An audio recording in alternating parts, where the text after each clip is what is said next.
Hello, everybody, and welcome to another episode of the Black Spinner Music Vidcast. Today, joining me, of course, as always, is my co-host Al Horta. How's it going, Al? Oh, it's going great, man. Been looking forward to this. Talking Yeah, to these two mofo's over here. yeah. Hey, We'll see how you feel after the show's over, Al. Calm down. I'm not with you. Welcome I'm back. getting We're a not waiting. refund. I'm getting a refund on the CD. I'm sending it back. We want refund. um, as y'all see, we got two wonderful guests with us today. We've got two guys from Severed Angel. We have the great drummer Wayne Noon with us, That would be me. Yeah, I and am also great. lead guitarist Lou Mavs is with us as well. Greetings and Both- felicitations, children of technology. they've got a album that just came out about a week and a half ago, right? On March 28th. March 28th. March 28th. March 28th came out, which is Severed Angel When Eternity Ends. Really good CD. This is their third release. We are going to be talking about this. We're going to be talking to what led to this album, about their musical journey, and also we are going to be doing one and done with a great band, Metallica. We are going to be going through each album and picking just one track off of each album, our favorite song from each track. It was very hard to do this because the good albums, it's hard to choose one. The bad albums, it's hard to choose one. So, Yes. Full, Oh Full- man, that was a tall order. full disclosure. I did not do any homework on this. I'm going off the cuff on that stuff. okay. Metallica's easy though. They're easy. Well, the earlier stuff. As you get into, I don't know. Even the later stuff for me was easy. Yeah, No thinking for me. I had to listen to Reload and I had to listen to Saint Anger again Right. because I couldn't figure out. those are the toughest. Those were the hard ones. I was like, what am I going to pick up? And we'll get to why later. Yeah, we we'll will talk get to about that. later. But right now, it's all about Wayne and Lou. It's all about Severed Angel for the first part of the show. So here we go. We are going to find out what their musical journey was like to this point. So, Wayne, what was the first piece of music you bought with your own money? What was the first tape or cassette or CD? Oh my god, it wasn't rock or metal. Oh, that's fine. This one was Tom McLean, American Pie. It was the Chipmunks. I knew it. It could have been Chipmunks. I think it actually was the Monkees. I think it was the best of album, one of the albums. The one where they're on the cover, like leaning over type thing. I think it was either that or Vanilla Ice. I can't remember which was first. I don't remember. Dude, you bought Vanilla Ice. I no. was like 5 years old. I wanted Vanilla Ice, but my brother was like, "No." No, I the bought it. The Monkees is one of my favorite bands. They're like in my top 15. I love the Monkees. The Monkees is where I started, so I'm pretty sure that's was the first one. But then when I started to get more into music, Vanilla Ice and MC Hammer and all that stuff was out. So yeah. I never it was knew one of this those. about you. Vanilla Ice and Yeah. MC Hammer. MC Hammer, Tone Loc, he was another one. Please, Hammer, don't hurt him. Yeah, I think that was it. Yeah, with the Monkees, I started watching. Nick at Night. Nick at Night when I was a kid. Oh, yeah. The Monkey Show. Yep. So that's how I got involved with the Monkees, and Same I as me, remember man. I would have arguments with my older uncle. They're better than the Beatles. The Monkees are better. I sure changed my tune after pretty quickly on that. Yeah, Right, definitely. pretty cool. What about you, Lou? What's one of the first pieces of music you remember buying? Believe it or not, in 1993, I was 13 years old, Mhm. and I'd got my brother into like a lot of the bands. This is my eldest brother, Tony. I got him into like a bunch of the bands that I was into at the time, like Helmet and Tool. So he, was grateful for the bands that I was turning him on to.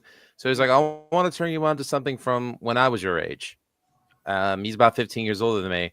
So we went to Nobody Beats the Wiz on Steinway Street in Astoria, Queens. And we went over to the K section. I thought he was going to pull out King Diamond.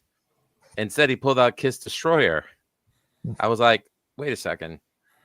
He's like four guys in makeup. And like, what is this?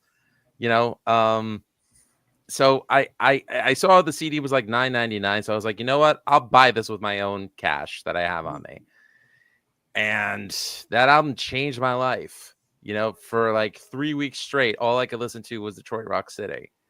And you know, even though I don't, Ace Frehley is not as big as influence on me as, like, let's say Tony Iommi or Randy Rhoads or Eddie Van Halen or Richie Blackmore.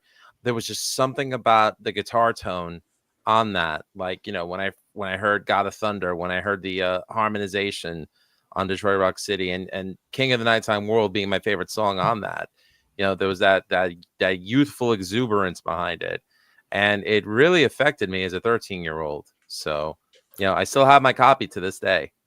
That's awesome. Yeah, I was a little late to the Kiss train. I think I got into Kiss like 10 years ago, but Destroyer is my favorite album. I absolutely love that album. I still do. 10 years ago? What the hell were you doing? Well, I was listening to everything else, and then I was in LA, and I went to Amobi Records, and every time I go out of town, Amoeba. Yeah, okay. you always tells me, you always corrects me on that. But every time I go out of town, that's my souvenir is a record. Well, I went there late one night, and I was looking around. I couldn't find anything. I said, you know what? I'll just pick up this Kiss Alive, just so that I have something. So I took it, and well, like 20-something albums later, you know, I'm a Kiss fan now. Wow. Well, hey, I'm glad you picked something that was Kiss. That's cool. So that's how I got into that. But see, now if you would have found something else that day, you probably still wouldn't be listening to Kiss today. Exactly, I wouldn't. Yeah, that's crazy. The live really turned me around. He's right, because after that, for me, I was obsessed with Kiss, and then I finally saw them on the farewell tour in 2000, and I was like, "Oh, the obsession's over. They're done." And next year, the year after that, they're touring with Eric Singer. I'm like, son of a bitch, it's never gonna end with them. I know, right? Nope. And then I started getting T-shirts, and my wife saw, when did all this happen? I said, well, remember when we were in Los Angeles? All right. Hey, that's funny. What was your first concert that you remember going to? Your first one? I can vividly remember it. It was Black Sabbath with the reunited lineup in 1999 at formerly the Meadowlands Arena. At the time, it was. Oh, very cool. With Pantera, with Pantera and Deftones. Dude, I was at that show, man. That was a religious experience. That was your first concert? That was my first concert, yeah. Dude, what a fucking concert that is to be your first, bro. I got to see Iommi and Dimebag, like two of my heroes, on stage. And I have to admit, I walked into that concert hating Deftones because I thought they were Korn light, but I walked out a Deftones fan. So I know Wayne gives me flack for liking them, but I don't care. I love Deftones. My wife likes them too. Still love them to this day. And like, it's funny because like the following year, me and my buddy Jason Crawford, another phenomenal drummer that I know, we're at the Roseland Ballroom in the city interviewing Glassjaw because they're opening for Deftones. Next thing I know, after we're done with the interview with their singer, this was for our college radio station. After we were done with Daryl from Glassjaw, we walked out and there's Abe Cunningham, the drummer from the Deftones, and we start talking. And he's like, "Hey, come on!" And we go, and he opens the door, and there's Steph Carpenter, Frank the DJ. And like we're all hanging out, and they're like, "Yo, you want some weed?" I'm like, "No, we're good. Like, you want some beer?" We're like, "No, we're good. You want some sandwiches? We'll take the food and the sodas." Yes. So it was pretty cool, the fact that we got to hang with them, and we met Chino later on in the day. So I was like, wow, guys who are successful musicians who aren't jerks. That's really cool. So I'm glad that they converted me that day, but. To see my all-time favorite band, Sabbath, on stage was just, oh, man. And the four original guys, man. Yeah, that's yes. Awesome. Yeah. And, like, I think my only regret was that they did not play Spiral Architect that night because, like... That's one of my favorite songs, too. Yeah. I mean, they played nothing off Sabotage or Never Say Die. The one deep cut that they played was probably Dirty Women off of Technical Ecstasy. But, it was great to hear that. So I think they played... If I'm not mistaken, I think I'd have to look at the set list again, but I know I have a bootleg of that concert too, because there is a DVD of that concert. Yeah, I found the footage on YouTube. Yeah, I remember getting the bootleg DVD like a long time before even YouTube, but I don't think there was like After Forever was on there. They did that. That was great. Yeah, that was great. My favorite Sabbath album is Sabbath Blaze Sabbath. So to hear it, but if I would have heard Spiral Architect, I would have lost my shit, man.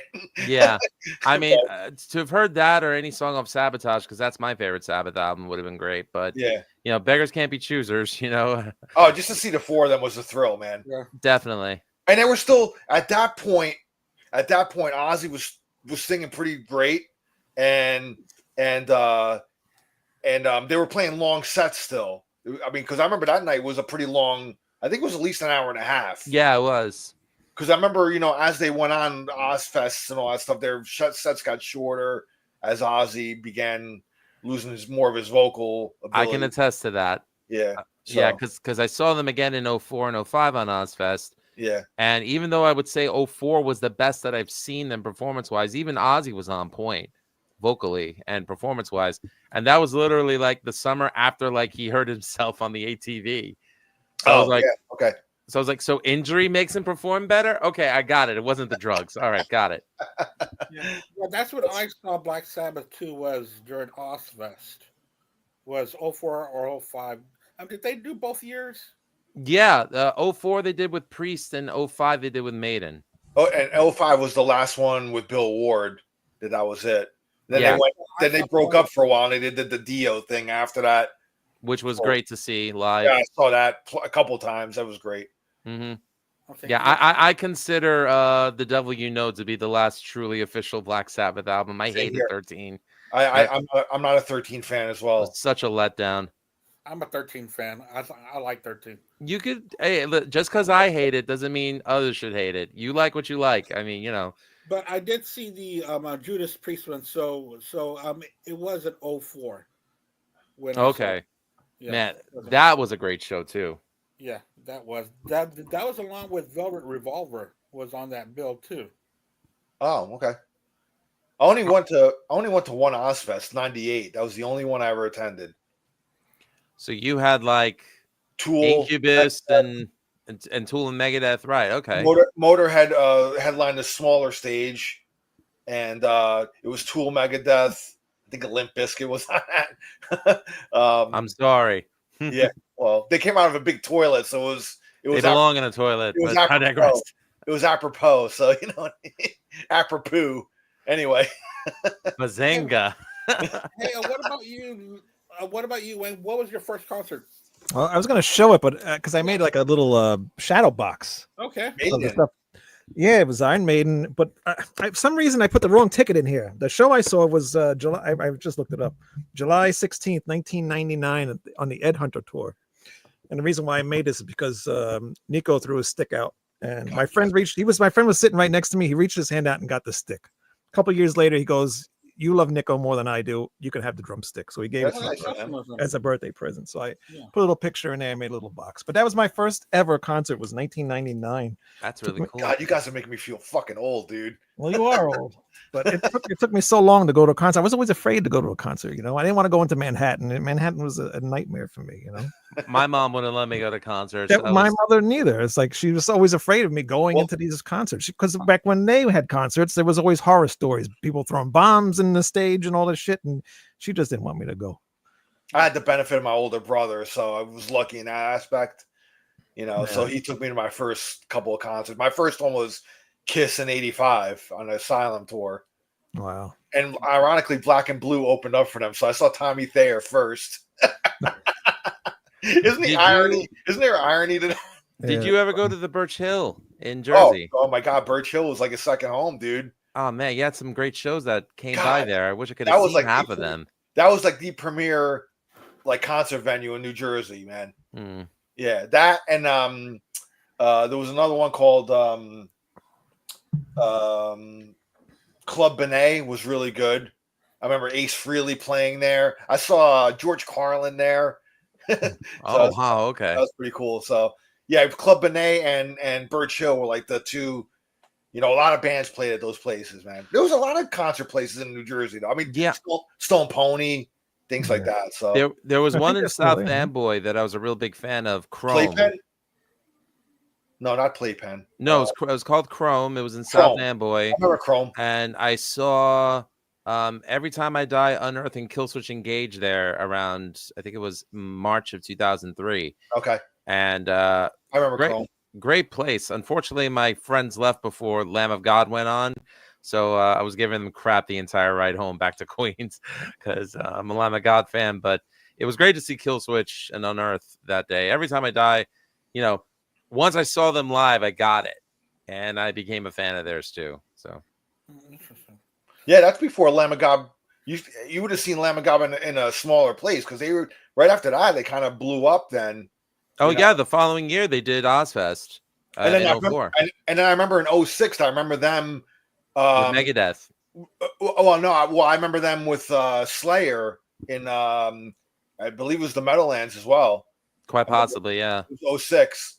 Yeah, it was Slayer, Lamb of God. I can't remember the other lineup, but I mean there was a couple of bands. So I remember the date. The date was June 6th of 06. It was 666. Nice. Oh, wow. But yeah, I mean, I respect the hell out of that band because they really paid their dues. Yeah. So how did Wayne, this question's for you. So how did Severed Angel form? Like this is already your third album. So how did y'all come together? I know that you had a couple of previous bands before that. Yeah, I had a band, Phoenix Rain, and then I stopped playing for years. And then I got another band together with another friend of mine, Pete, and we did Project Resurrect, which I should have that CD, or you will have that out. And we made our first album. That was we started recording in like 2016, I think. It took us a couple years because we couldn't find a singer and we couldn't find other people to play with us. We just did it ourselves. So we did the album, got a singer, and then released it. And then my guitar player, he was just like, he was having a baby and some other things were going on at the same time. So we kind of stopped doing things. And then I talked to Lou. I said, why don't we? Or no, Lou suggested we do a tribute to Eddie Van Halen because Eddie Van Halen just had passed away. Okay. So he talked me into doing a Van Halen song. We got Ralph Vieira to sing on vocals, and I got the Timeless Haunt bassist, which is now our bassist in Severed Angel, George Dimitri, and we did Atomic Punk. I didn't know what song would fit Ralph's voice. He doesn't sound like David Lee Roth or Sammy Hagar. So it's kind of hard to pick a song. Or Gary Sharon. Yeah. So. But the Atomic Punk worked. It worked out really well. And I thought it was a lot of fun recording that song. It was hard to learn because I'd never really listened to that song before. I knew of it, but I really never studied the drums or anything on that. So it was hard to figure it out, but I got it. It was close enough. And we had a lot of fun doing it. And I think we did a couple more covers, right, Blue? Yeah, we did Black Widow by Alice Cooper. We did Evil That Men Do by Maiden. We did Hunting High and Low by Stradivarius. And we also did Reason to Live from Kiss. And then the last one that we did. Yeah. You did do that? Yeah. Yeah, we did it. Actually, that was the second song that we did, I believe. Yeah. I think so, yeah. And we had we were having trouble finding singers, and Lisa Mann of White Crone and Splintered Throne actually did vocals and bass on it. So, she did a great job on it. And then the final cover that we did was which pretty much led to the creation of the band. I'm friends with Karen Fairchild Meyer over on the Def Leppard Die Hard fan group over on Facebook, and I met her through Lorelei Shellist, who at one point was engaged to Steve Clark from Def Leppard. Wow. I actually had her on my podcast. Me and my friend Denise read her book, and we wanted to bring her on, and she was wonderful, and she sort of like introduced us on Facebook. And then all of a sudden there was this and I also have to give a shout out to Helen Colin, Phil's wife, because we got her through Lorelei, and Phil kind of makes an off-screen cameo in the episode of the podcast I did with her. So shout out to Lorelei and Helen. So she pretty much put it out there that there was a record label named F&M Records that was doing a Def Leppard tribute, and she was like, yeah, you should be on it. I was like, oh, okay. I asked Wayne, I'm like, do you want to do a Def Leppard song? He's like, which one? And I said, I'd like to do On Through the Night because that's High and Dry is both our favorite Def Leppard album. So we said, all right. So we got George on bass, and we got my friend John from the band Shockwire up in Peterborough, Ontario, Canada, to do vocals and rhythm guitar. Alex, our singer, mixed it, and it made it on the album. And people said it was the best cover song on the album. And it was thanks to Karen Fairchild Meyer for putting that little seed in my head, saying, yeah, do the song. It's going to go on the CD anyway. So, then Wayne had the idea. He's like, we should start an original band. And at the time I said no, because I was dealing with some personal trauma. This is during COVID and I had lost my mom at that time. But Wayne, I'm sorry I'm blowing up your spot right now, Wayne. I know you like to be, the heel in the Rat Style Review group, but I always strike my friends when their family members are dying, and I said, let's do a band together. But Wayne was like the one guy, one of the few guys who was like, messaging me every day. He's like, you all right, man? You all right, man? Because he was worried about me and he was worried about my wife and my daughter. And, he came all the way from way out in Suffolk County to my mom's funeral, like he was just being a supportive friend. So, he brought up, hey, let's start something together. He was trying to get my mind off it. And I was like, nah, I got nothing. He's like, come on, let's write stuff. I'm like, nah, I got nothing. He's like, come on, you must have something. So I was like, all right, just to get you off my back, here's this song I wrote like 12 years ago. It's a song called Dogs of War. It's something that I did for my wife's cousin, who at the time was an MMA fighter, and now he's an Army Ranger. What's up, Robbie Plotkin? And I was like, will this work? And he said, yeah, this will work. And the next thing I know, he sent it to the other guys in the band. And then they're all like, Lou, you got to redo these. And then Wayne said, but, make this slight edit when you record it. So I was like, all right, fine. So I recorded the guitar track. And everyone added their parts. And Alex mixed it. And all of a sudden I was like, my God, I did not expect it to sound this good. And then Wayne's like, what else you got? I'm like, give me a week. And then all of a sudden, like the writing bug just like took over and it hasn't stopped. So once that happened and we had Mark from Nightmare Stage on keyboards, George from Timeless Haunt on bass, and Alex from Infinite Spectrum and Tension Rising on vocals and production, and us two schmucks and Severed Angel was born, are officially around March 2022. Wow. Oh, March of 2022, y'all already on our third album. That's fantastic. We don't waste time. Yeah. They're thinking like a 70s band. Yeah. Well, if we played shows, it would be a lot different. We wouldn't have the time that we do. But since we don't play shows, we're home most of the time. And if we played shows, we wouldn't have any money whatsoever. That too. But I knew all the guys. Actually, Alex mixed the Project Resurrect album, so I knew him from doing that. And then I knew George from Timeless Haunt. He's been on my podcast. And Mark, I knew because he was he actually worked with my father-in-law, and he's been on my podcast too with his other band. And then Lou, I've known forever. And so I just, I knew Timeless Haunt was pretty much done. So I knew George wanted to do something else. So he wanted to come on. And then Mark begged me to have a band with him.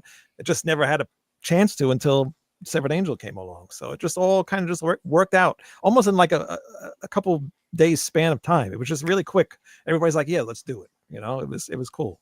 Yeah. And I met Wayne November 2002 at Castle Heights. I was friends with Phoenix Rain's singer Teresa. We'd gone to high school together, and I met Wayne that day, and we became friends. And shout out and rest in peace to Kevin Scodato of Castle Heights, who just passed away yesterday. Thanks for giving guys like us an opportunity to grace the stage to play our music in the first place. The New York City music scene, when we were part of it, it was small, but it was always something pretty happening. rapid. It was always something happening. Yeah.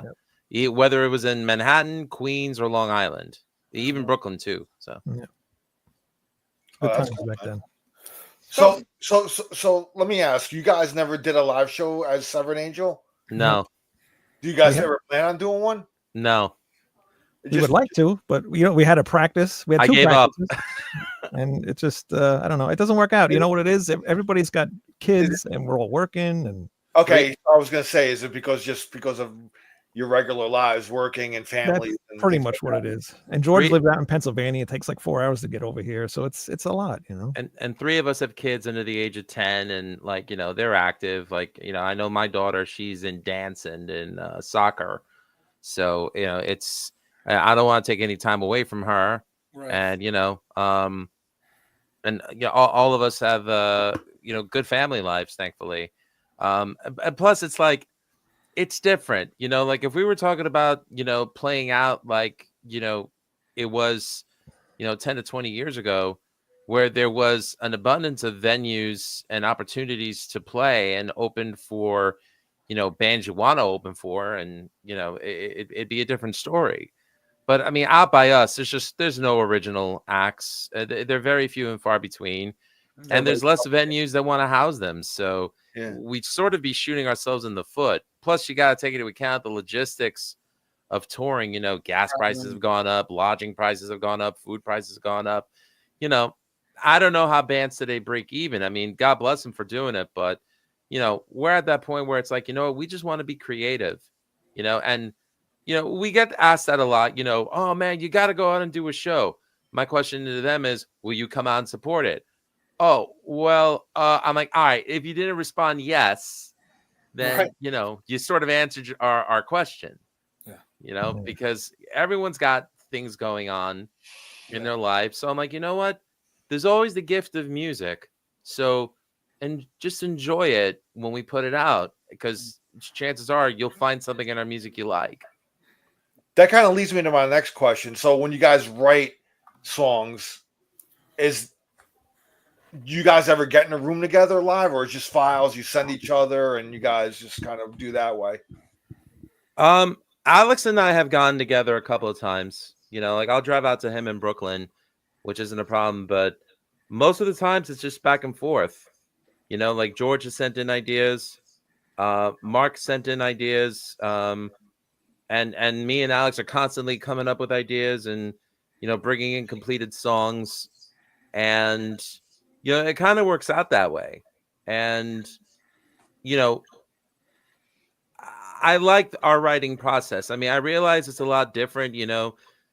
Some people may be more old school and they'd be like, nah, you got to get into a room and jam and whatever. But, everybody's different. Everyone's writing process is different. I Yeah, know my writing process. It's like, I'll fixate on something for like a good day before I finally find something around the neck that I'm happy with.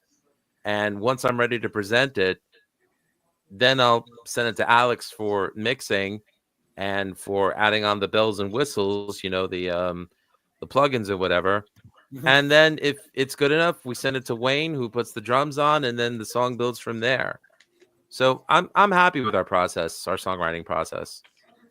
Yeah, it's been really easy. Like in the beginning, there was some things I would like try to rearrange and stuff like that. But we all know kind of now like where we want to go with the music and all the songs. It just I don't have to say like move this and move that here or whatever, make the song better. It's usually everybody already knows what we want to do. It's very easy with everybody. Oh, that's great. Oh well, probably because y'all are on the same page and y'all kind of already Yeah, I know mean, yep. of what y'all want, what kind of sound y'all want, what y'all stand for, and that Mhm. really helps a lot. Yep. We all kind of So, know each other. so all of you guys contribute to songs, or just, or like Lou, are you like more the main guy, or is it Alex, or everybody kind of contributes? Everyone contributes. Everybody throws their ideas into the pot, and I never consider myself a main guy. I consider Severed Angel the sum of its parts. yeah, okay. Without the five of us, it just wouldn't work. Okay. It just happens that whatever we create never gets turned away. I don't think there's anything that any of us have brought to the table that's been said, we'll touch on that later. It's like, oh yeah, let's work on this now, which is good. And like I said, I've collaborated with Mark, especially on this album. Wolf in Sheep's Clothing was a collaboration between the two of us. Through the Eyes of Time was a collaboration between Alex and Mark. Sometimes one of us will actually complete a song with music and lyrics. Um, and you know, again, if it fits the band, then we're okay with it. Besides, we, you know, if you look at the album credits, we the five of us share credit for every song. Because, like I said, if you take one of us away, it just wouldn't work. Wow, that's great. I mean, that's what keeps the band alive is when bands share credits with each other. I mean, that's very Yeah, important. it's silly It not is. to. But we Yeah. all like he said, you know, everybody has their own part in the song. Nobody says like, oh, I wrote this song, you have to play this and that. Everybody just says you just add what you want to it, and if it works, it works. If not, then we say, you know, can you just do something different here or whatever. But most of the time, it works. You know. Yeah, like for sometimes songs that I write, I'll tell Alex, you take the guitar solo, and he'll be like, well, we could split it. I'm like, you take the guitar solo, don't worry about it. Yeah. You know, and then like he'll create something. He's like, Luke, can you do something over this? I'm like, give me a minute. So, you know, it's funny because like, you know, with a lot of guitar players, there's always that clash of styles. But and you know, he's definitely more Petrucci influenced. Yeah. And I consider myself more of like, I mean, I'm wearing a UFO shirt, so that goes to show you I'm a Schenker guy. Schenker guy. You know, but like, you know, you put the two of us together and it just works. So, you know, there's no ego there. I don't want you to play that note. No, it's nothing like that. It's a great working relationship. Yeah, Well, talking about the song "Wolf in Sheep's Clothing." When I was listening to the album, I for me, like listening to that song, I hear like a BOC influence in that. It just, I don't know why. Really? You know, and I know you guys love I know you love BOC because I did Yeah. a BOC show with you. So, am I correct in that assessment? No. None of us thought about that at all. That song came up. So I'm friends with this guy. His name is Thomas Edward Seymour. He's a film director and he's a film teacher, a film professor at a New York City community college. He did two films for Trauma called VHS Massacre, parts 1 and 2, which is about the death and decline of physical media. And I was really drawn to like his directing style and his narrative. And I became friends with him through social media. I had him on my podcast. You know, just a great guy. And, you know, we hit it off really well. It's probably one of the most fun episodes I ever did. Ran into him at a couple of film premieres.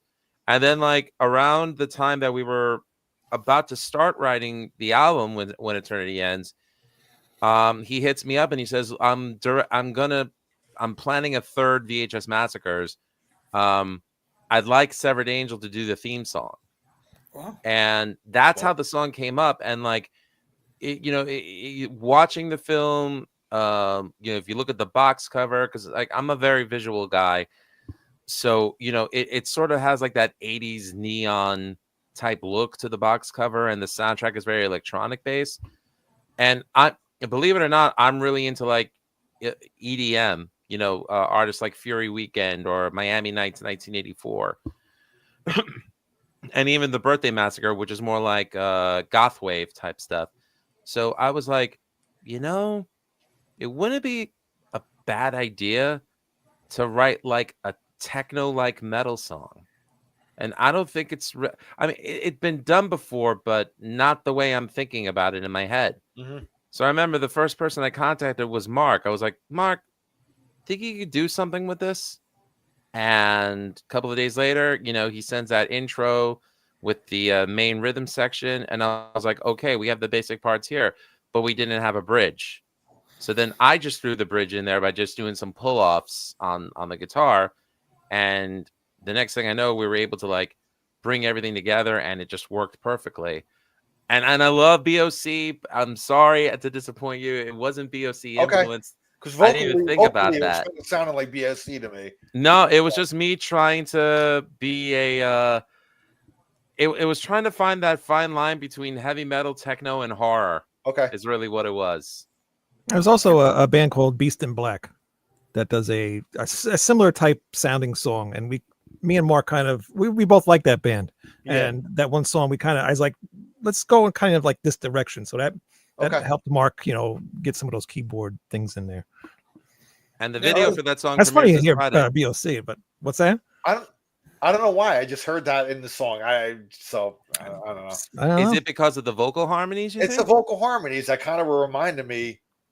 It was more the vocal harmonies than the music, but it was That's just funny too because Alex probably doesn't even know who Blue Oyster Cult is. Probably not. Alex is the youngest guy in the band. Alex just sings. So he knows Ghost more than. Yes, Yeah. it's fair to say. Yeah. I could have said, hey, there's a Ghost influence there. Maybe that would have worked better. I don't know. So anyway, it's fine. That's I just kind of heard it, so I was, No, but we're glad you like it, though. Thanks, Al. another song. And on so there, far, that's our top song that's been streamed on Spotify, I think, right? Wolf in Sheep's Clothing. Yeah, Yeah. it's a great song, man. I love think the it. Candy Ravers are really enjoying it. Don't forget your glow sticks, kids. And actually, that video that's coming out on this Friday, we have a video for that song. And there is a parental advisory before Yes. it. If you suffer from No, it's not epileptic parental seizures- advisory. That's a life warning. All right, Yeah. it's a warning. If you suffer from epileptic seizures, Don't don't watch watch the video. Okay. Go ahead, Andy. You got anything for them? No, I was just gonna let everyone know and to remind them, Severed Angel is now available. Guys, where can they get the CD that's off of No Life Till Metal Records? They can get Where it can at they find this? they can get it at rocksrecords.com, or they can go to severedangel.com and get it. And they can go to Severed Angel, and I think you got the link tree there. It gives you all the links of where you can get it. Because you get it in Japan, Amazon, Target, Best Buy, our Bandcamp, severedangel.bandcamp.com, which we only have 7 copies left. So if you buy from us, we get the money, but there's only 7 copies. So That's 7 right. people That's have right. a chance to get it right now. That's right. I went to the band camp. That's it. But the cool thing is that if the initial run of CDs runs out, there's possible negotiations with No Life to Metal to not only print more CD copies, but actually press the album on vinyl, which would be great. Really? So if we can Yeah. sell ours, and if we can Love sell out that. the ones that they have, then that vinyl thing can happen for us. So just Now, No Life Till Metal. Like, how long's this label been around? they've been around for a couple of years. I've known one of the owners for a very long time. I met him through a message board. So how long they've been around, I don't really know off the top of my head, but they've been around long enough to. They have quite a few. bands on the roster. Or Yeah. Well, Absalon's on that label too, right? Absalom, my other band, is on that label. I think the band's called Primal. It's got the guy from he was in Hyrax and in Sacrifice. Glenn Rogers, I think his name was. Okay. Or is. Well, it's not Glenn He's on Campbell. the He'd be a label. It's Rhinestone not Glenn Cowboy. Yeah, but he's on the label too with his band. There's a lot of bands. I don't off the top of my head. I don't know. But if you go to No Life to Metal Records, look it up. They got a bunch of bands on there. All right, Yeah, so, shout out to Scott and Bill for believing in the album in the first place to want to release it. Thank you, guys. Yeah. So you heard for guys. I mean, it's available anywhere, y'all. Anywhere. I mean, you can get it. I bought mine off of Amazon, so it's readily available there as well. And if you get it through our Bandcamp as well, we also have a signed postcard. So if you want to sign something from the band, you get it from us. Can't get it anywhere else. So We'd be getting lectured at. How come you don't sign copies of your CDs? Because we don't live in the same area. yeah, it's so stupid. We sent the postcards to each of us through the mail Yeah. just to get them all signed because Oh, it's just wow. what we have to do. We just have to do it. And Jimmy Swartz says Scott Waters from No Life to Metal is a great guy, and yes, he is. He's a really agreed. nice guy. Yep. I got a question on the song "In My Skin."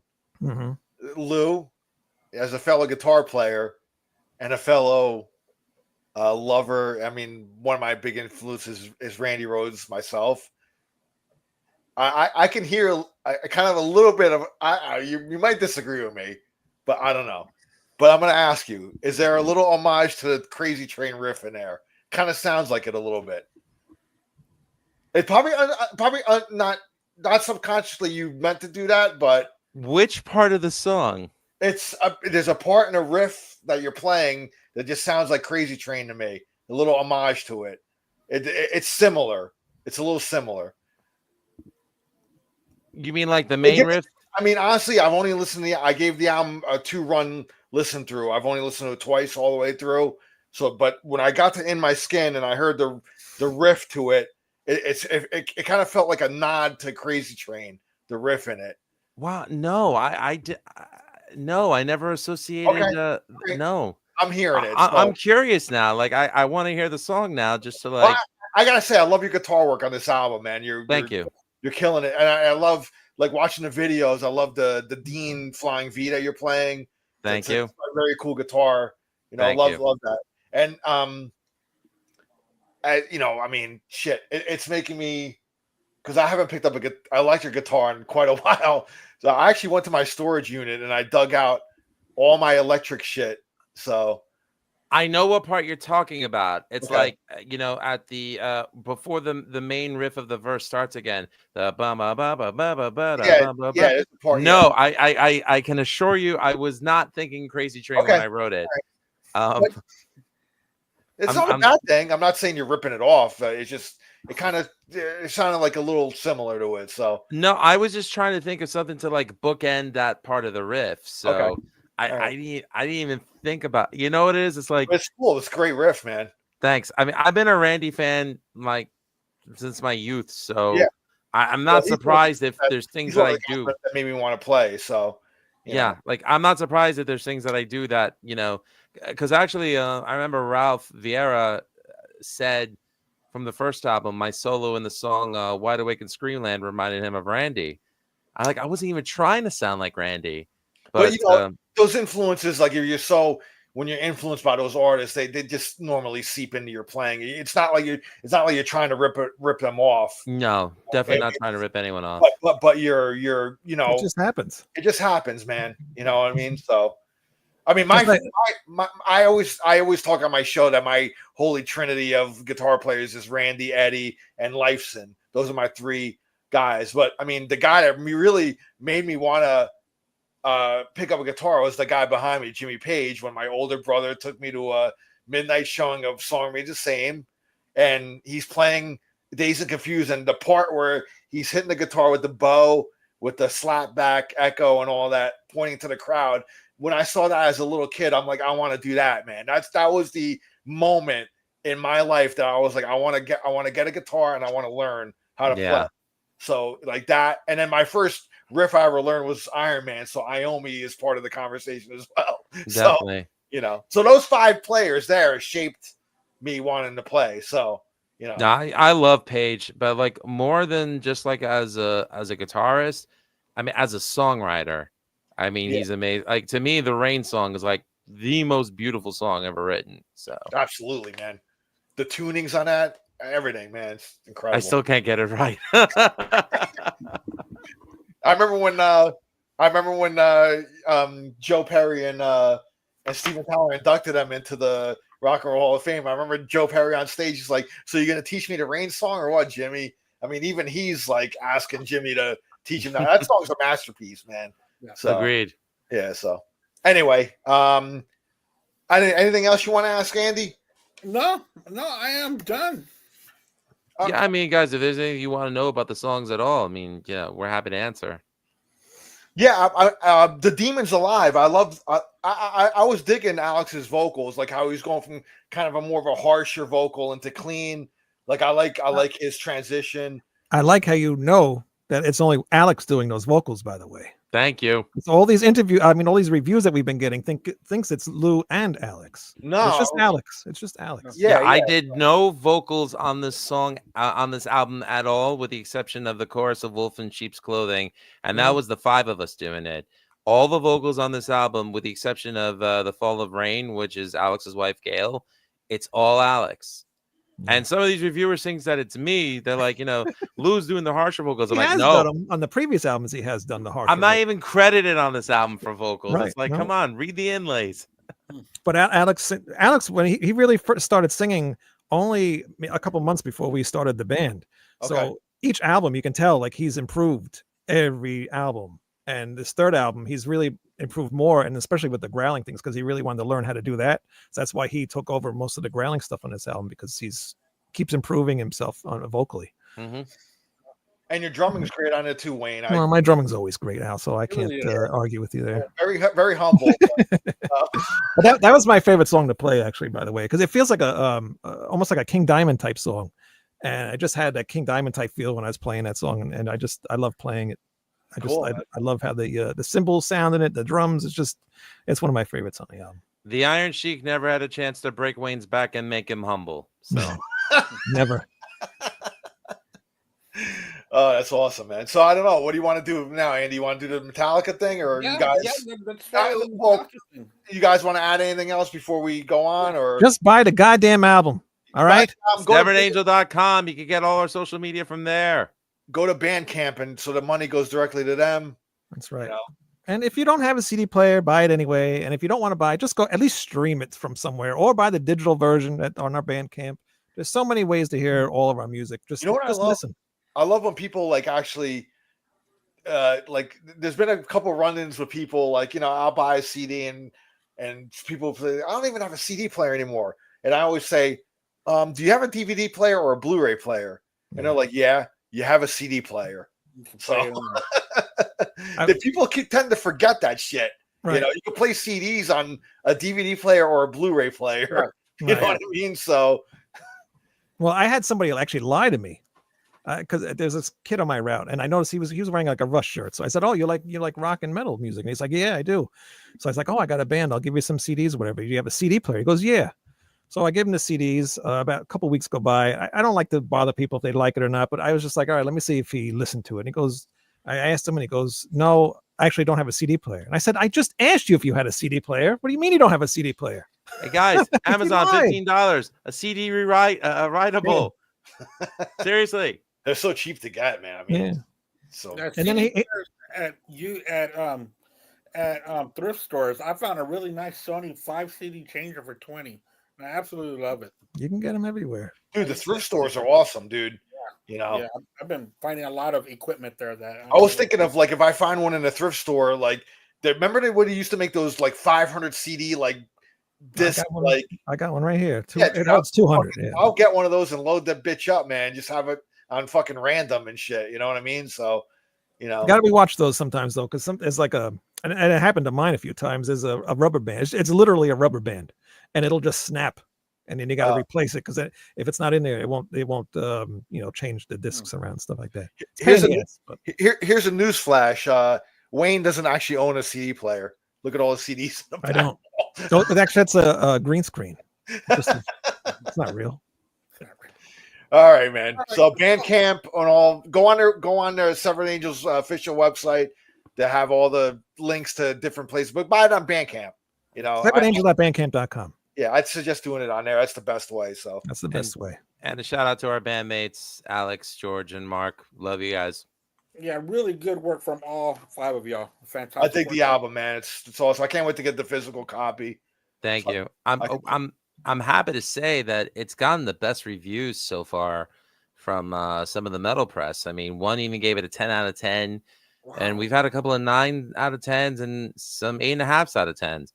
Wow, that's fantastic, guys. And I'm not even going to mention some of the other ones because screw them. To the one guy in Italy, I'd like to say Vaffanculo. So they don't. It's towards Wayne, not you, Lou. Don't worry about it. No, I think it's towards George, our bassist. A lot of people don't like George. He looks so. He's tall. He looks so intense in the videos. George. Oh yeah. Well.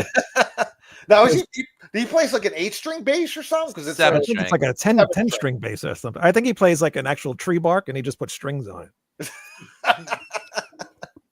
Dude's good though, man. No, he's all right. He makes it work. All right, man. So you want to do the Metallica thing? No, I'll see you guys later. All right, bye, take Wayne. care. George is on the chat. Hey, George. Yes. Why do you think I started busting his chops? 7-string. He plays a 7-string bass. 7 strings. Okay, sorry, George. Yes, you good, Yaki. Player, man. Sorry, man. Although he gets very upset if you mispronounce how many strings. I have my Geddy Lee Rickenbacker right here, though. Ooh, nice. My fellow token Greek, George. Very nice. Here's my Neil Peart sticks, Wayne. Wow, are those are not real ones, all right? I mean, it's not hand signed by him, but it's signature on it. This is from the Time Machine tour. That's cool. Very cool. All right, man. So what else we're going to be doing today? We're going to be doing one and done with Metallica. What that is, we're going to be picking only one song per album. We'll do 3 albums at one time per round. So let's start with you, Wayne. Pick Oh, he one wants to start with song me. off Let their me get my debut list. album. Let me get my list here. Hold on one Kill second. 'Em All. I had to go. I had to listen to these again. I haven't listened to Metallica We in should quite a start while. backwards and go from 72 seasons back. No, let's not do that. But 72 Seasons was the last one I listened to, and I listened to that album twice, and I can't listen to it anymore. It just doesn't do anything for me. And Metallica, after going through these albums, I'm like, do I even like Metallica anymore? I'm questioning myself if I like Metallica. Yeah. I don't know why. I just George just says over-listened. all your song selections are off Saint Anger. Pretty much. Yeah, that is the best one. All right. Metallica, Kill Them All. I'm going with Whiplash.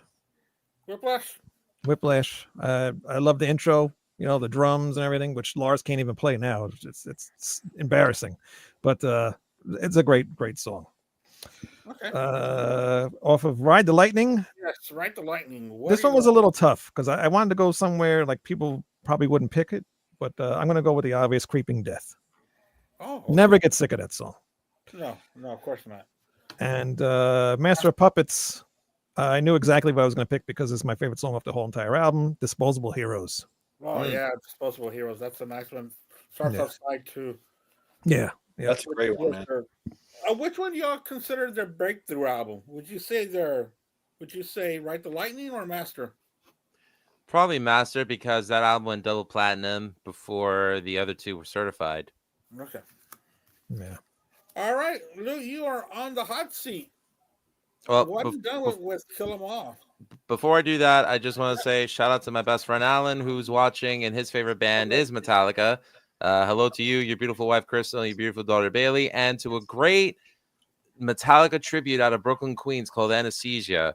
Shout out to my boys Scott, Jimmy, Chris, and Matt, and his beautiful wife Jessica, who's recuperating right now. Love you guys. Shout out to you.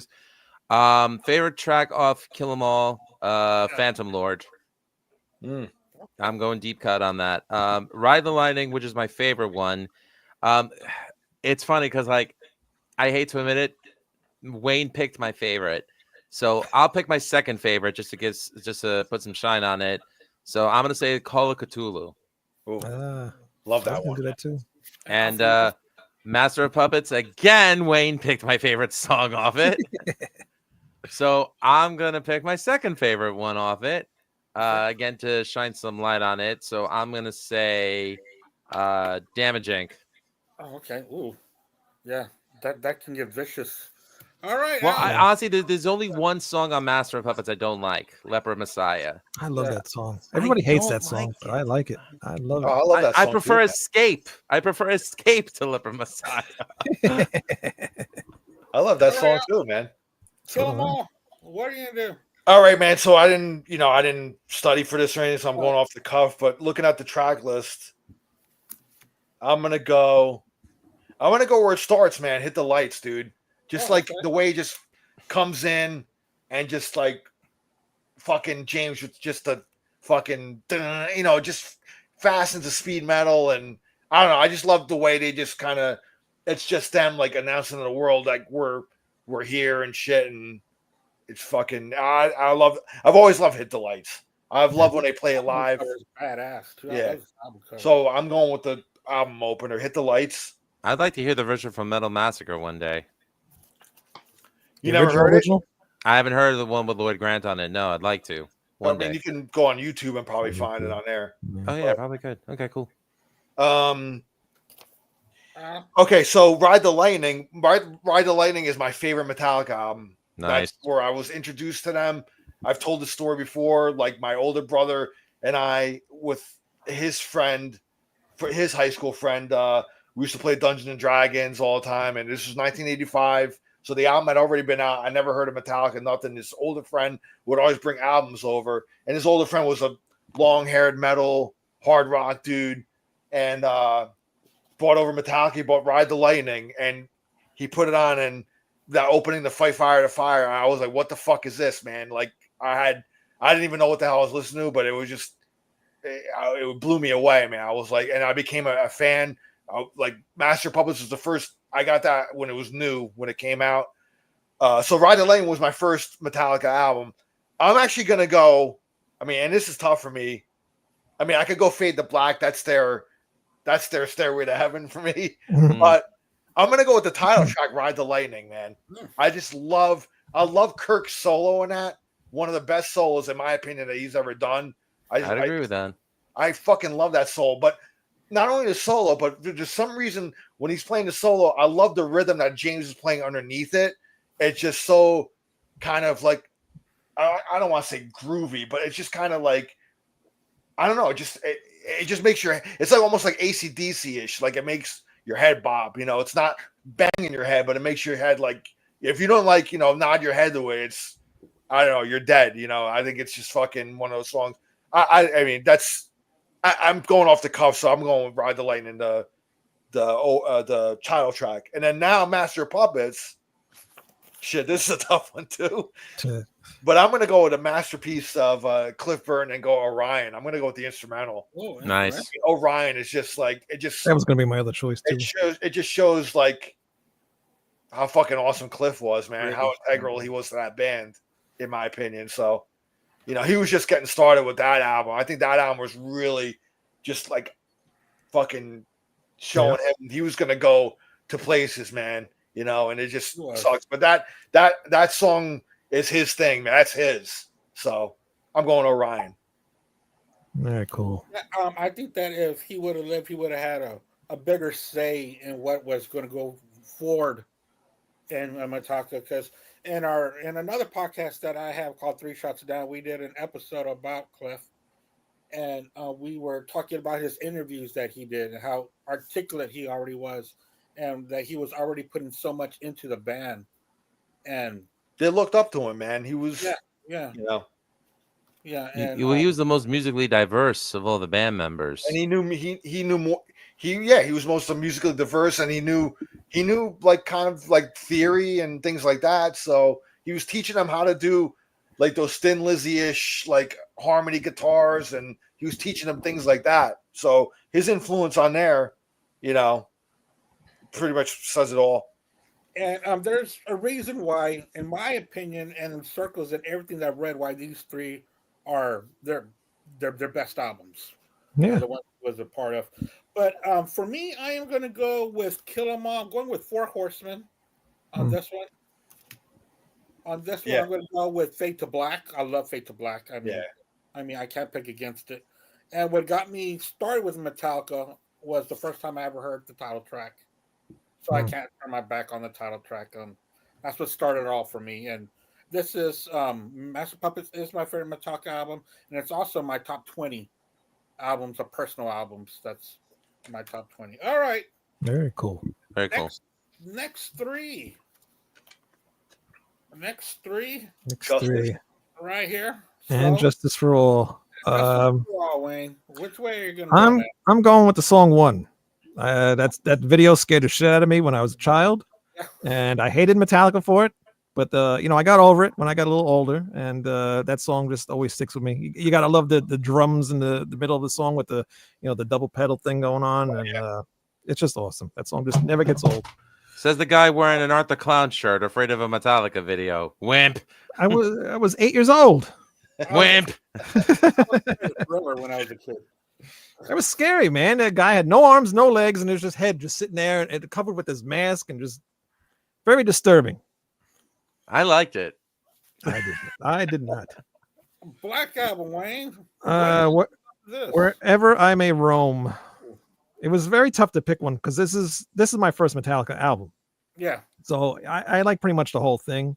So this one was pretty tough. I was gonna go maybe Wolf and Man, but I was like, nah, Wherever I May Roam. That one's awesome because it tells a story about how on the road and all that stuff. Who the hell are these guys with short hair? I have no freaking idea. Los Cubanos Grande. Yeah. All right. The back of it. That's the back. Talk about load now. God. That's a little iffy. I was so mad when this came out. And it was such a long wait, too. Such a long wait from the Black Album. And then to see them with the short hair and all the cigars and everything. Very disturbing. 5 years seemed like an eternity back then. And it really did. It really now did. it's like a blink of an eye, it seems. They were on the road for 4 of those years. Oh, yeah. I think the last show that they did for the Black Album was the Molson Ice stadium show with Hole of all bands. They were with Hole. Oh wow, really? Yeah, it was like in summer of '95. Wow. I remember seeing them. I remember seeing them summer '94 at the PNC in New Jersey, and I remember that was when Jason had just cut his hair off. He had short hair, so I remember like they did a show there in '94. Wow. I mean, I see them since the '80s, but you know, but you could say that you saw them in a shed. That's pretty cool. yeah, they played at and Danzig opened up for them. I almost caught Danzig's cross too. Son of a bitch. He threw it my way, man. I almost got it. But anyway. Funny. Anyway, load. Let's go, Wayne. I'm picking the Outlaw Torn. Okay. Very, very deep track. I love the bitch. chorus. You pick that one too? Yes. Wow, I'm sorry. You can pick it too. It's okay to have two of the same song. Eh. That's a good song. It's probably the best song on that whole entire. Well, I picked it, so it is the best song on the album. Yeah. But no humble. All right, Lou. And Justice for All. Which way are you gonna go? When I was younger, I would have said one. But I have to admit, I got to give it now to Dyer's Eve. Ooh, wow. Yeah, because there's a lot of guys that I grew up with from my generation that we look back on our childhood, and as great as it was, there's some fucked up shit that happened. So that song is definitely a very cathartic listening experience. Off the Black Album, I'm gonna say Through the Never. Through the Never. Yeah. Which And- was the title of their soundtrack to the movie that they made. And Right. let's see, Load. I mean, Outlaw Torn. That's cool. I'll shine light on a different song. I'm gonna go with Bleeding Me. And I have to admit, I did see Metallica when they played the Garden with the St. Luke Orchestra. And to me, those two songs, when they performed, they were the highlight of the night. Aside from, them opening with Cthulhu, which was great, and them transitioning to Master, which was awesome. But Outlaw Torn and Bleeding Me both sounded great with an orchestra. Probably the one thing that I'll give Bleeding Me, Kirk's solo on that, probably his most emotional solo. I just wish that they put like a little bit more delay on it, just so you could hear the notes screech out a little longer. But that's just me. I'm being picky. I'm sorry. Wah wah. You mean wah wah?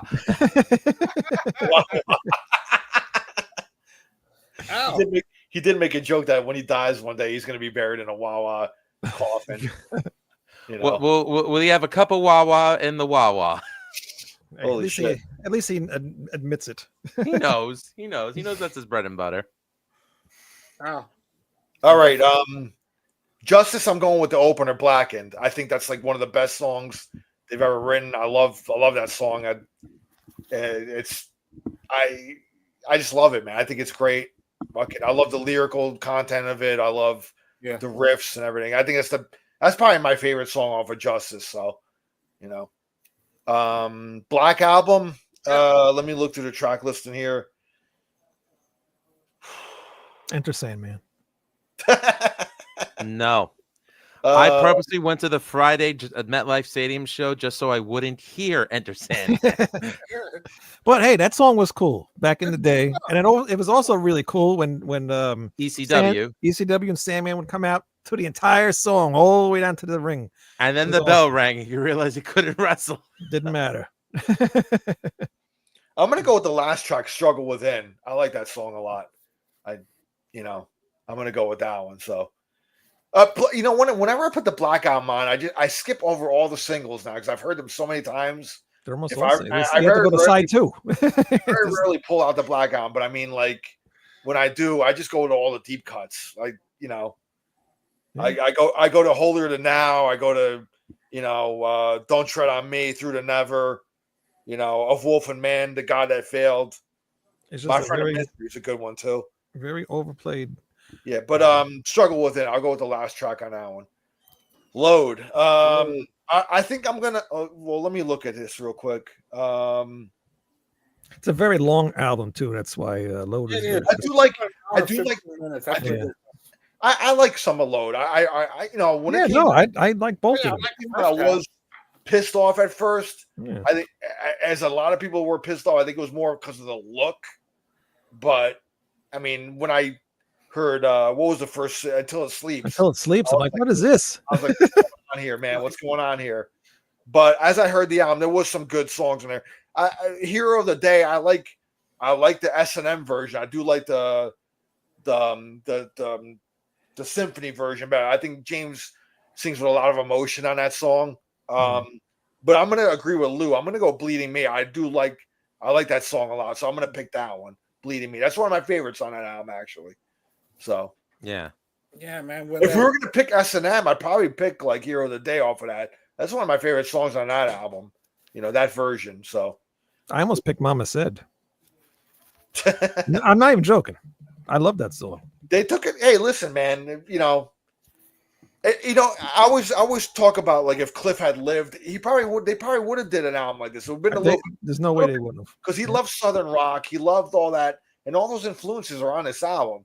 Yeah. Now the look, I don't think Cliff would. No, he would never cut his hair. All of them could have had haircuts and the fucking cigars and the pimp suits. He would have still been there with the denim bell bottoms and shit, man. Yeah. So Van slip-ons and all that. Yeah. I have to admit, when I was 15 going on 16 when this album came out, I didn't understand the hatred that Metallica was getting, because I was like, isn't it about the music?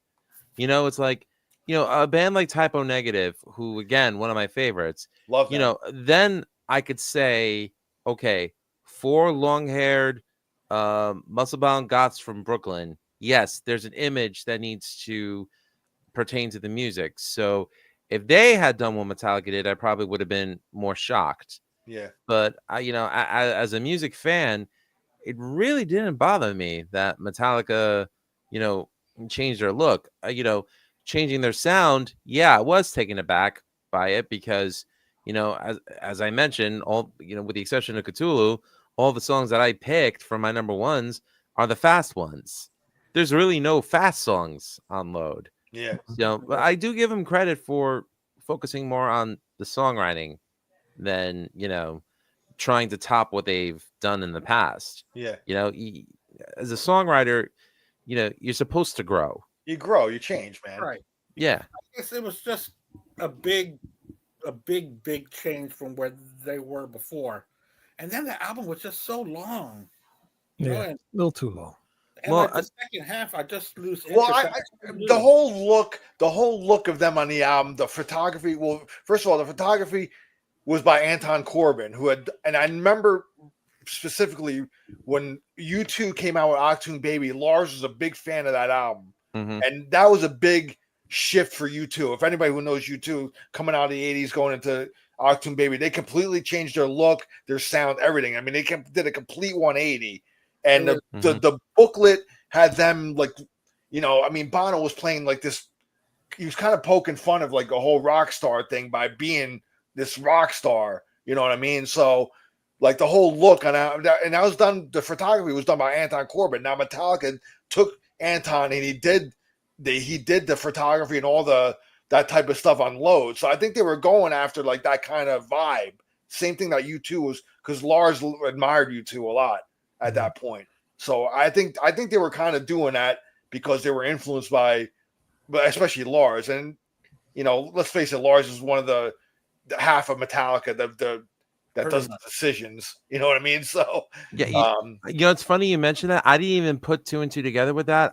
When I hear the name Anton Corbin, I actually have to admit I don't think U2. I think Depeche Mode. Well, yeah. Our videos. And U2, I think, took that from Depeche Mode. Of course, because U2 are a bunch of biters. But anyways, who said that? Sorry. Anyway, but Anton Corbin, yeah, I associate him mostly with Depeche Mode. They were like I love Depeche Mode. Yeah, so do I. I love them dearly. So that's over from the tri-state. Screw you if you don't like it. Yep. Anyway, well, go ahead, Andy. Your picks. Yeah, I prefer U2 over Depeche Mode any day. Let me see here. Off of And Justice for All, I'm going to go with the opener, Blackened. I absolutely love Blackened. The lyrics to it, just so good. And off of the Black Album, I am going to go with Wherever I May Roam. I still love that song. Good pick. Song, with the video and all. And Metallica Load, I am not going to pick Until It Sleeps, the video that they shot on the REM Losing My Religion set. Oh, I So know I'm that. going to go with loads with Hero of the Day off of this. Is that really the same set that they shot that video? No, it was a Oh, joke. it did Oh. look like it though. It did look like it though. Like not Got even. me. You With got the me. trees and all that. It looked just like Yeah. Losing My Religion. It really did. No Yeah. shit. Man. Just to piggyback on the Black album, I mean, great album. One track from that sticks out to me is "Don't Tread on Me."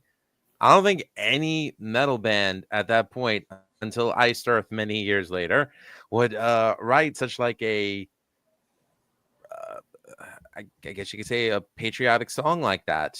I don't think anybody would do that today, but No. No, you we'll do know, that today now. No. but I do love that song. I mean, there's a definite. I don't know. I feel like they struck a nerve with that song. So, but they did it well.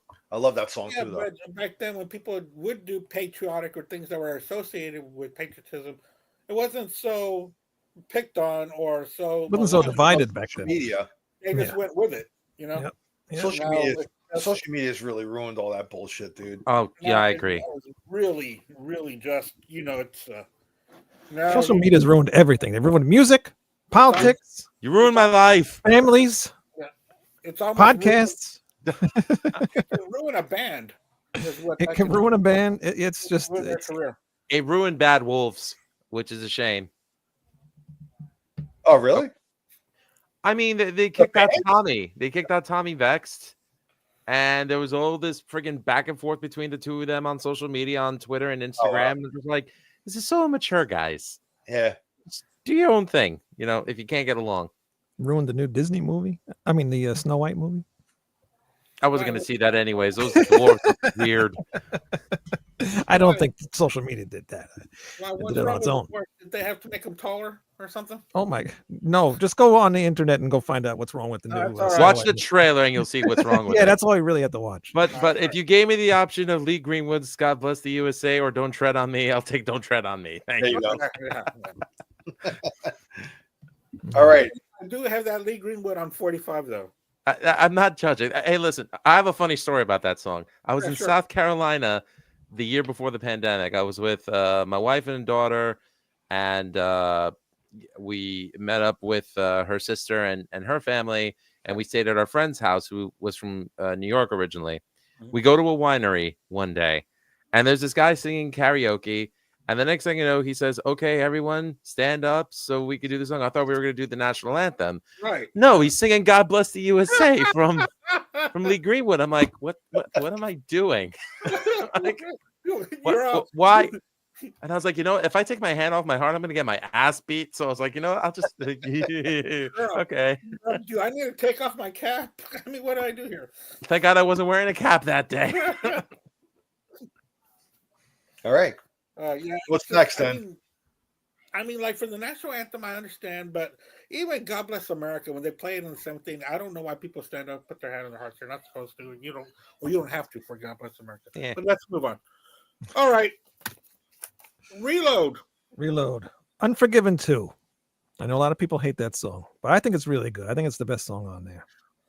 I love just how he continued that story. I even like the third one. It's not as good as the second one, but I even like the third one. I think it's music's good too. I'll take the second one over the first.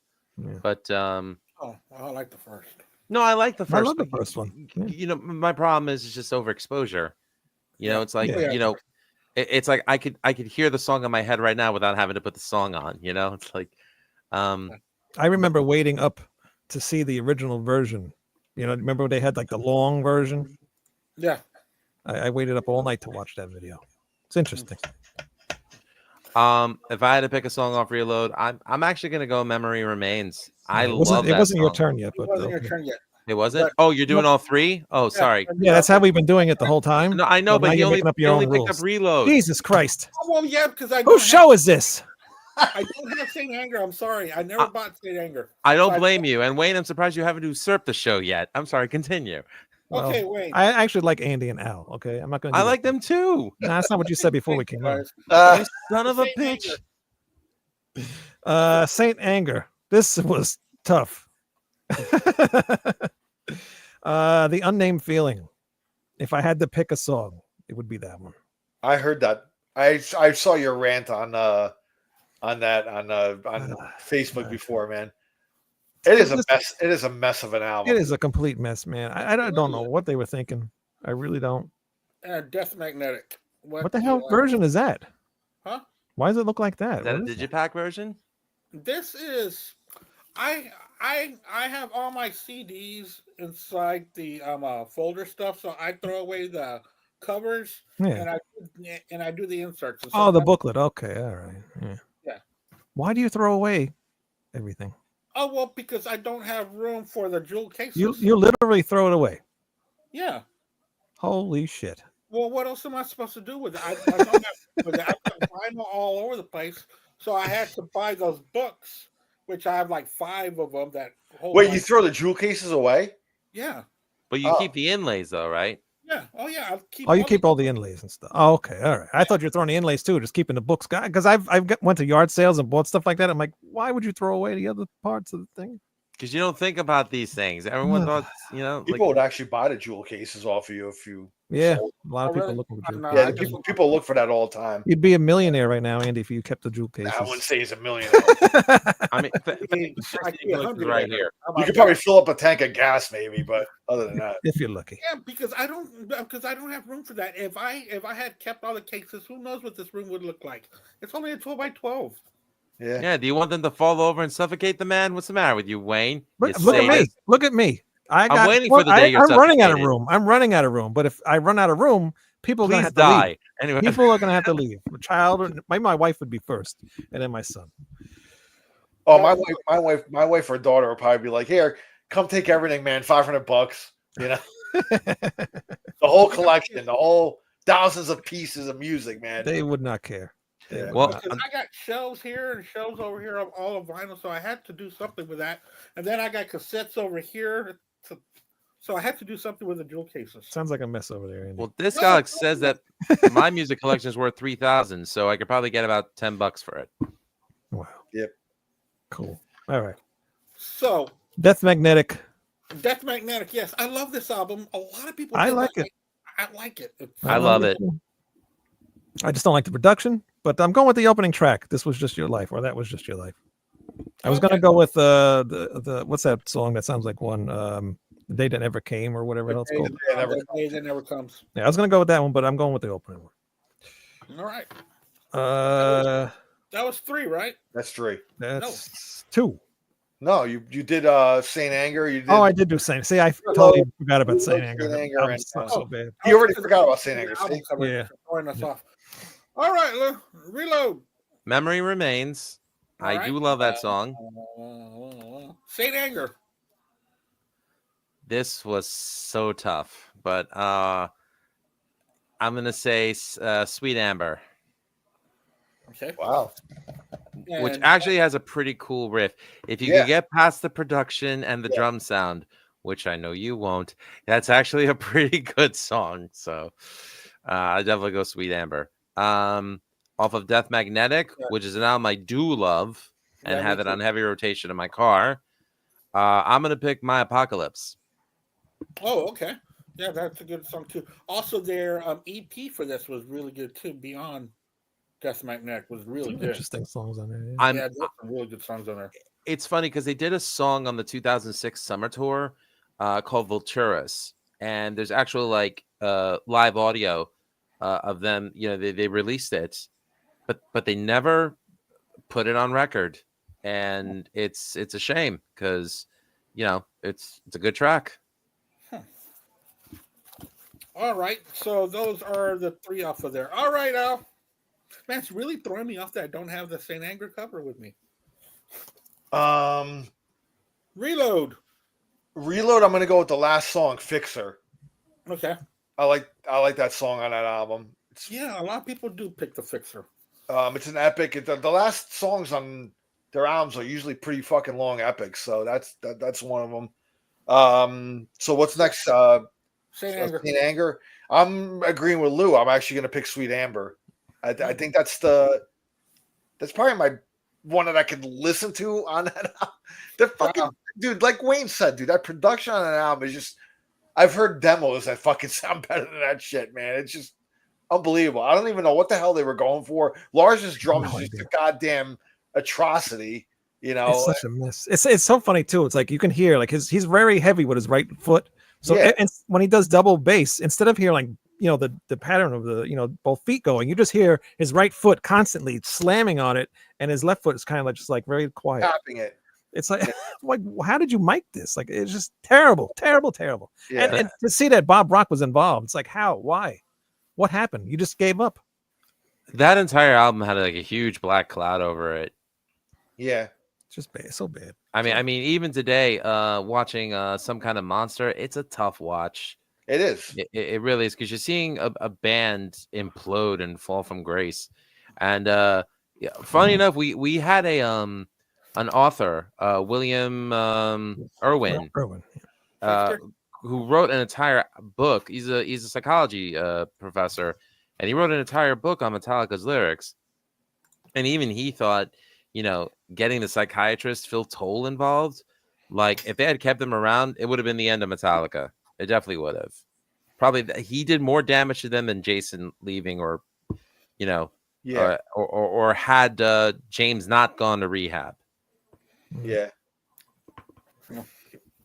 So that's Sweet Amber from Anger. From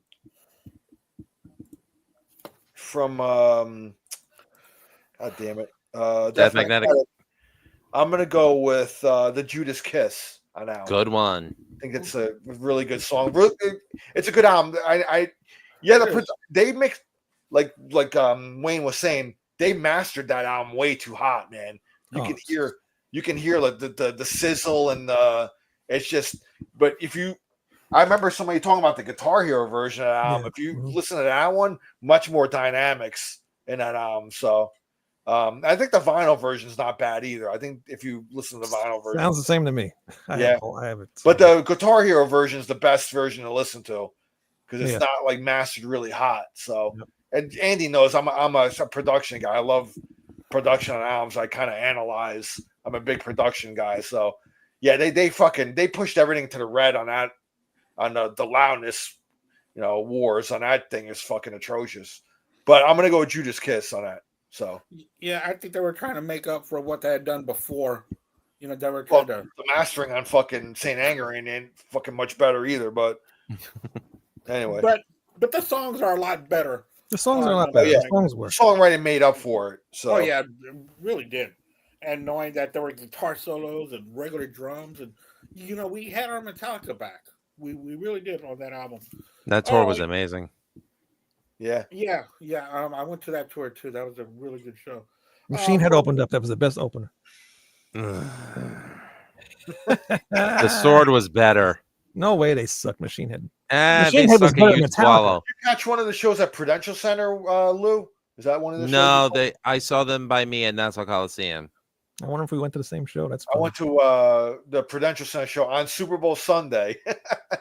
The Steelers were playing that day, that Super Bowl. So, but yeah, I went on. It was a great show. So, with Reload, I'm gonna go with Better Than You. That's a good one. It's a good song. We all had different songs for Reload because we don't know what we're gonna pick. For Saint Anger, I'm gonna go with Dirty Window. All right. I didn't want to go very much farther, so I just stopped at Dirty Window. I didn't want to listen to anymore. And on one of my favorite albums by there, I absolutely love Death Magnetic. The Day That Never Comes. Great one. I really like that. It really brought. Yeah, I like that song a lot too, man. Yeah. I like that song a lot. All right, guys, the last two albums. We're gonna go with Hardwired. Hardwired. I'm going with Spit Out the Bone, the last song. Ooh, yeah. That's a good one. Really fast track.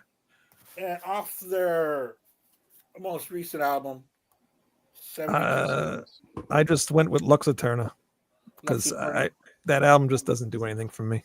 Oh, really? Yeah. I think 72 Seasons has some pretty good moments on it. It's got some good moments. It's got a little bit of everything they've done throughout their career, I think. And but I just don't think the songs are there. I really need to give it more chances. I mean, I gave it a couple not enough. Maybe I don't know. Just nothing strikes me to like want to go back and listen to that again. You know, the songs come off really good live. I'll give them that. I'll take your word for it. All right, Lou. Off Hardwired, I'm gonna go Atlas Rise. Yeah, good song. And for 72 seasons, which way are you gonna go? For off this one, I'm gonna go with You Must Burn. Good one. Man. I'm gonna agree with Wayne on that one. Spit Out the Bone. I think that's probably my favorite on it. Again, it's a last track. I don't know what it is when I'm talking last tracks, but the last tracks are usually pretty damn good. Most of the time for me. Yeah. And then 72 seasons. You know, I gotta admit, man, like when it was released, I gave it a couple cursory listens and I just kind of shelved it, man. I'm gonna go with Luxy Turner as well. I like that first single excited me, and then really I don't know, listen to the album. Nothing was as good. Nothing topped it. Yeah, I don't think anything topped it for me, man. No. You know, I mean, I usually I dive deep into Metallica, but I for some reason I've just moved on to other bands, you know, from a long time. You know, Metallica just kind of takes the back burner. I mean, I'll always hold those first 4 albums like in fucking. I mean, they're sacred to me, man. That was in the prime of my life. I was a teenager and just really getting into music and absorbing everything. And those first 4 albums are like they're just timeless for me. I know they're timeless for a lot of people, the old school fans, and I know people come in on the Black Album, they love that one, and I think it's a good album, but I saw them front row on that album though, Black Album, and that was great, man.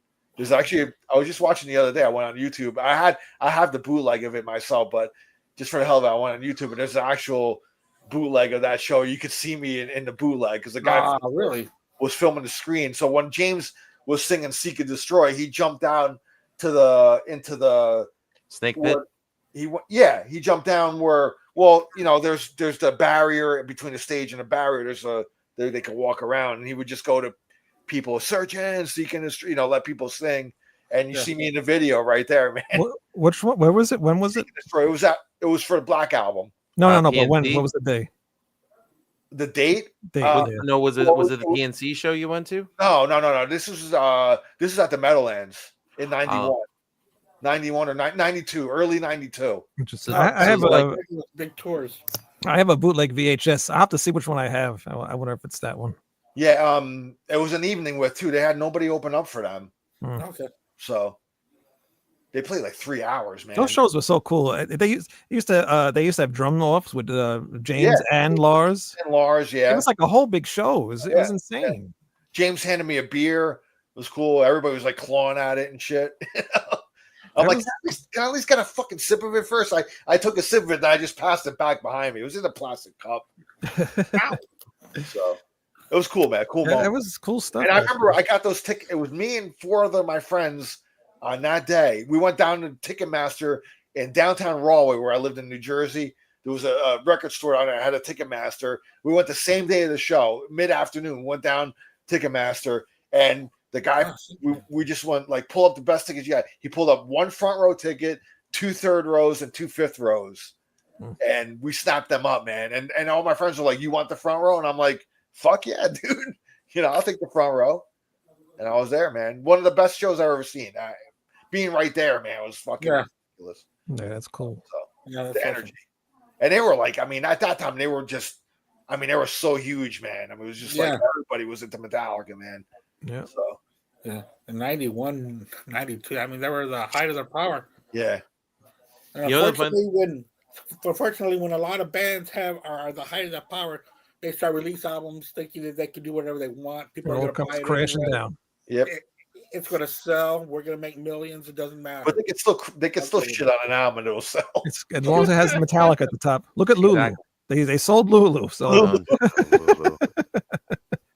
yeah, the funny thing is, like, I have my 2 older brothers that I have to thank for getting me into the music in my formative years that would influence me. So when I saw that their, you know, cassette bins had Metallica in them, to me, it's like the Metallica was already popular.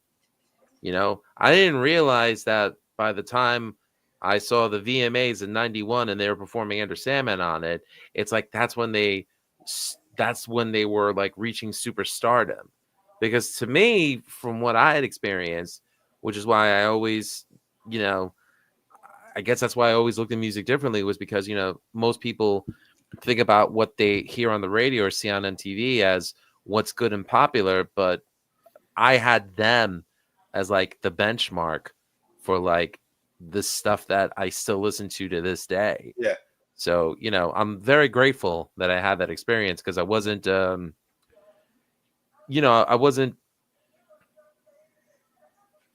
I don't know what the best way to put it is, but it's like, you know, I didn't have outside factors determining my musical tastes, you know, aside from what I grew up with. And I still like it to this day. Yeah, you see, I just have younger sisters that we're 8 years apart, and I was the first one. I was the oldest, so I was on my own when it came to music, or my friends, Yeah. or my older uncles. So that's where I had the benefit of my older brother to kind of get me started, and I'd listen to his collection. But I mean, Metallica really was kind of my own. It was my brother's friend that brought it over, but my brother wasn't into them either. He didn't even know them, and so I kind of discovered them kind of on my own through my older brother's friend. You know, and you know, people borrowing albums, man. Back in the '80s, it was like there was no internet, none of that shit. Oh, no. You either borrowed albums, or you heard it on the radio, or you word of mouth, read a magazine, things like that. So Yeah, my friend used to take his brother's cassettes and copy them for me. And Yeah. stuff all the yeah, time. yeah, we would copy cassettes from each other. yeah, On blank tapes. Yeah. so, Make sure you got the So- 120 length tapes. Those are the best Yeah. ones. Get all the songs. Get all the albums on there. And if the fuzzy thing on the bottom of the cassette fell off, you always knew there was crazy glue to put it back on. Yep. you need that little pad. Yeah. Yeah, you really do. Yeah. Otherwise, it's like bullying is straight. Or Yeah, you just don't plays need that. fast or something. It goes. Who knew that little thing right there in the middle yeah. is so important? So It was the important. difference maker. Yeah, it is. And a pencil. You need a pencil too. You need a pencil. Yeah. The kids today will never know the struggle. The struggle, but Struggle with the end. Yeah. Andy, what are your picks? Yeah, hardwire self-destruct. I'm going with Moth into the Flame. I like Moth into the Flame. That's a good I track. hate those pictures, by the way, on that album cover. Yeah, Really? It's so terrible, so stupid. It really is. What about that one? They're so dumb. I mean, like, our photos are any better. Listen, our last photos from the last album are awesome. That's the best we ever looked. We look Yeah, cool. yeah. We did a B&E in an insane asylum in Kings Yeah. Park. Come on. That's where we belong. But come on, you come up with this. Metallica comes up with that. Hey, you bought It's it. so stupid. The Moth on the Flame. And my pick for 72 Seasons, the latest by Metallica, I'm going to go with Shadow Follows. I like that chart. Okay. Pretty cool.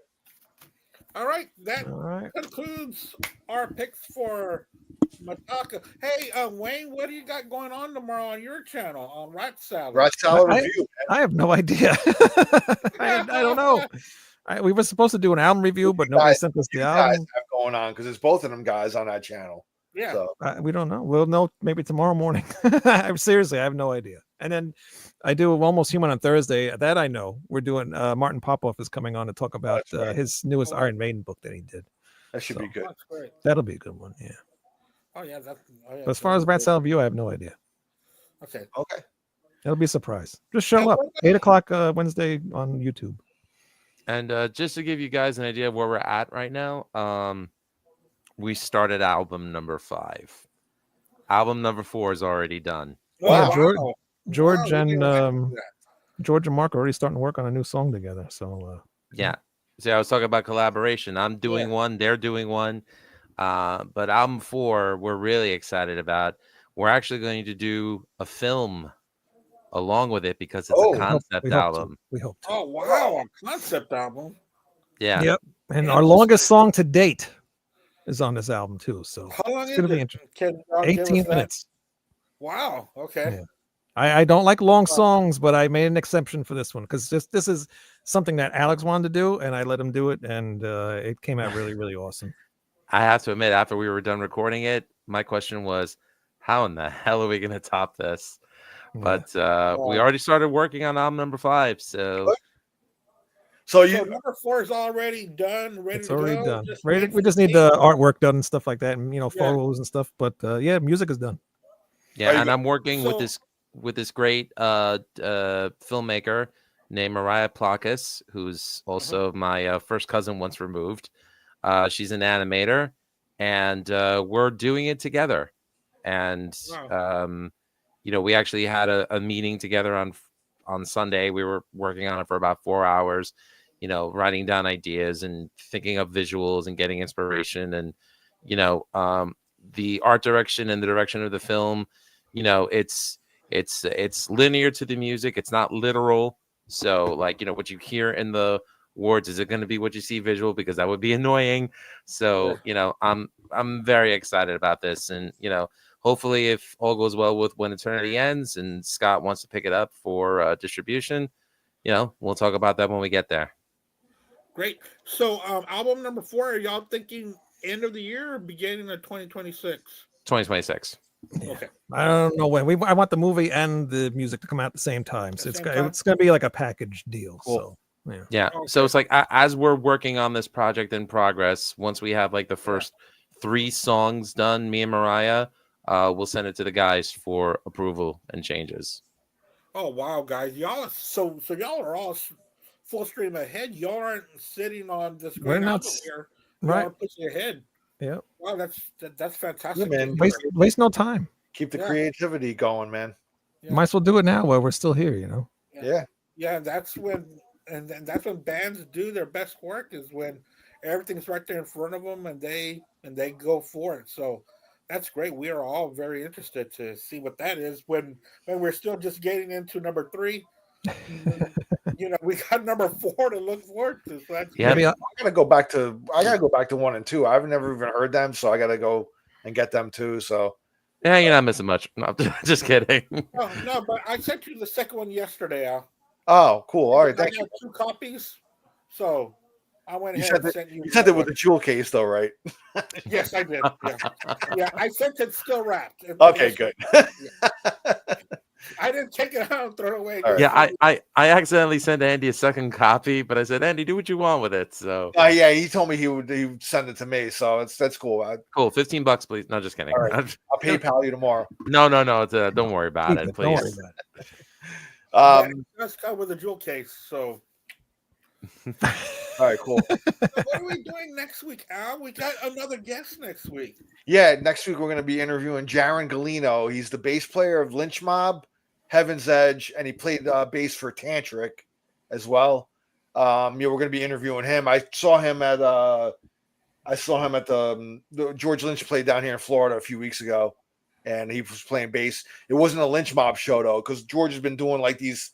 Lynch Mob just ended actually. They played their last show, but in between like some shows here and there, George would do like these kind of one-off shows where he would do just grab, a couple different musicians, and he would have the guy from XYZ sing for him, and the guy the young kid that's in Great White now, also vocalist, and do like a whole Dawkins set. So he was doing like these one-offs. I caught the Dawkins set, which is awesome by me because I love George Lynch. I love the Dawkins stuff. So and Jaron happened to be, and I've known Jaron for a few years because I met him when he played in New Jersey. He literally played in my town when he was playing for Tantric.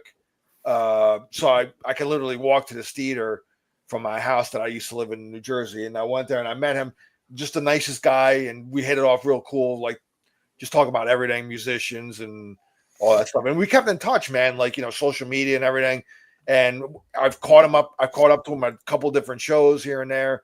And when I moved down here, and I went to go see him, he was surprised. He forgot that I had moved down to Florida. He was like, "What are you doing down here?" I'm like, "I've been living here like a year and a half now." So, but yeah, I asked him, I'm like, he's doing some other projects now. Now that Lynch Mob is over, he's starting to do some other projects. So I was like, "You want to come on, just shoot the shit, man? Just talk about what you're doing and just kind of hang." He's like, "Yeah, man. So we're gonna have him on next week, Tuesday at 8. So Jaron Galino is his name, bass player for Lynch Mob and Heaven's Edge. I think he's active with Heaven's Edge still. So So that'll be cool. He's a nice guy, great guy. Very cool. Yeah, so we will have another great show next week. Thank you so much, guys. Thank you, Wayne. Thank you, Lou. It's No been problem. a wonderful time. Yeah, you guys are awesome, man. Thank you guys for Thank you having for us. having us. Andy, really, it's a pleasure that I get to see you again. And Al, we wanted to do a show with you for how long? So Yeah. Well, I've been on Rat Salad now, and whenever you guys, want, I'll come on there, man, hang out with you guys, whatever. Yeah, probably not.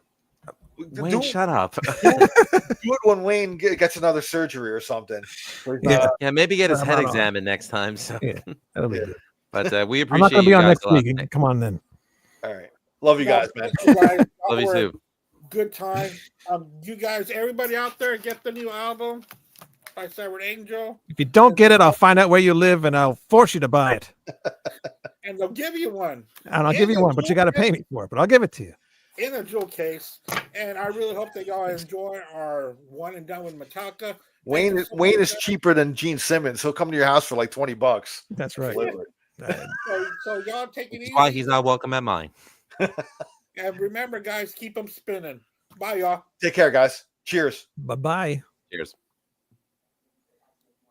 All right. Thanks a lot.